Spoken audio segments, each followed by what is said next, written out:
What is up, everybody? This is Mark the Mike, and this is another the Wrestling Babble podcast by Wrestling. I'm Mark the Mike. I'm joined by Louis Beans. What is up? What is up? We still got tons of wrestling to cover, and I actually watched every single thing this week. Well, not everything. I didn't watch UK. Sadly, I didn't watch UK. I meant to watch UK because they actually had a really good lineup, and I didn't get to watch it. So most likely I'll probably watch it today. But other than that, I watched Impact. I watched both AEW Rampage and Dynamite. I watched Monday Night Raw. I watched SmackDown. I watched NXT 2.0. And for the most part, we got some good wrestling this week. So, yeah, it was good. Little news. We went to Northeast Wrestling Show last night at Danbury, Connecticut, and it was a lot of fun. We got to see and meet a lot of cool wrestlers. We got to see Deonna Purrazzo and Will Ospreay. Will Ospreay is a unique person to watch live, and I was pretty amazed and how I was really surprised just how big he is. He's a lot taller than you think. He's about a good 6'2", I think. He's like Cena's height. That's not that tall. Exactly. But he's bigger than what he's booked. Like, they book him like a cruiserweight, and he's small and shit. He moves like a cruiserweight. But he's pretty he big. got big like 2 years ago before he went to New Japan. Yeah, and he was hilarious. He was like, I don't need your cheers. Stop cheering me. He kept telling people to shut up and shit. We saw Rocky Romero. We saw Matt Hardy in the Private Party.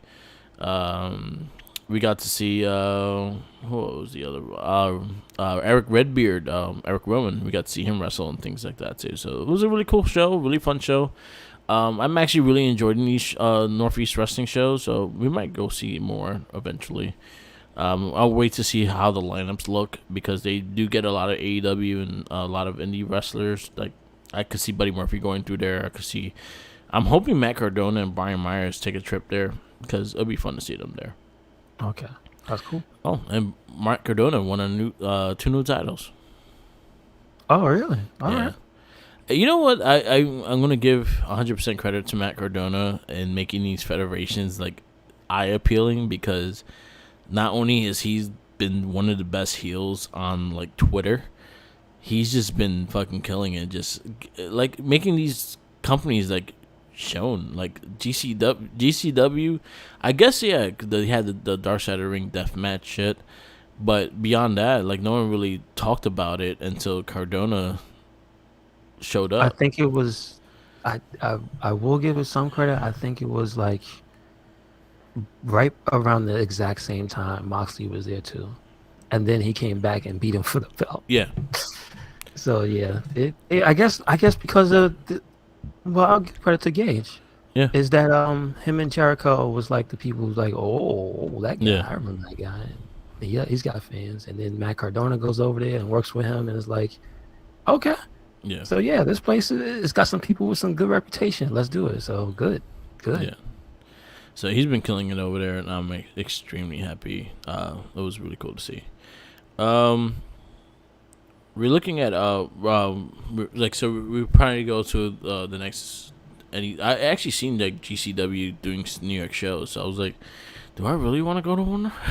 There's still that show with the guy who got slighted 2 weeks ago. Was it 3 weeks ago by now? Oh yeah, Suzuki. Yeah. He's still supposed to actually have a show with him, so at some point, right? Yeah, I think it's in Philly. So yeah. We are going to New Japan October 16th, so that'll be our next show that we're seeing live. So where they gonna be at? A day in Philly. Oh, they all gonna be okay. Same arena cool. We went a couple weeks ago. Same arena, just for a New Japan show. So I feel like it's gonna be a bit more organized, seeing that it's a New Japan show. Understood. Because that Battleground one we went to, there were so many dropouts in that fucking card. Like the card changed like 4 times while we were there. Really? Because Sabu was supposed to be there tagging with RVD. Sabu didn't show up. Buddy Murphy was originally supposed to fight Brian Cage. Brian Cage didn't show up. Well, he had surgery. Then he was supposed to fight Bobby Fish, and then he lined up not fighting Bobby Fish. He fought some new guy, like local talent, which was actually a really good match anyway. Bobby Fish lined up wrestling some local talent, and it was okay. Shows everywhere. So we'll see how that goes.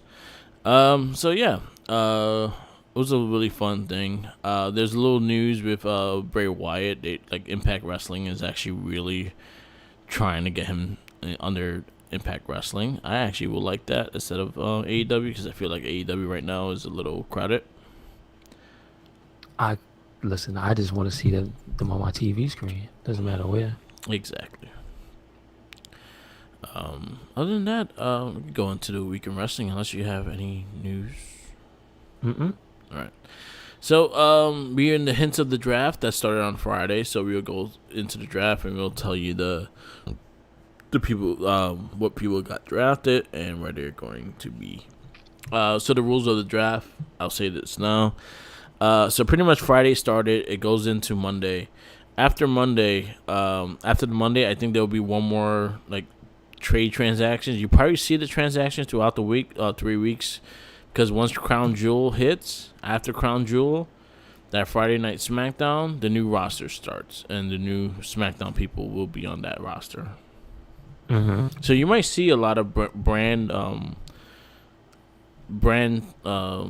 mixing within the next couple of weeks, just because the roster is not 100% yet. Mm-hmm. And then I'll say my only thing with the draft, I'm a little like, I don't like the fact that it's like right before Survivor Series. What do you want your people to have loyalty to the brand and have them at least for like a whole year before you actually have them fight who's brand supremacy thing? I don't think they care. It's just a paycheck. Yeah. Roman Reigns don't care about SmackDown. Doesn't matter what show he's on. He doesn't give a damn. I just saying, like, I don't like the fact that there's a whole new roster and they're supposed to be like all proud of this brand. I'm like, damn, you're a traitor. Yeah, well, they kind of killed that when they killed off the rooms with the robot. I'm just saying.